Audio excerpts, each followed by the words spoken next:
Here's what we're using today. Honda HRU 216 right there. This is really handy, especially the best thing about this is this.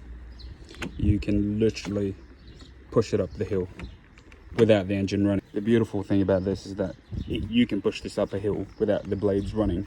Then number two is we've got the straight shaft and the bent shaft, depending what we feel like. And the Ozito edger with one battery, and the blower with two 18-volt batteries. Batteries I'm using is 5.2 and 4. So I've got 4 batteries, technically 6, and I just leave the spares in charge. So it's ready to go. But then the beauty of this is that you can literally, after you've used it, it charges really quickly with those.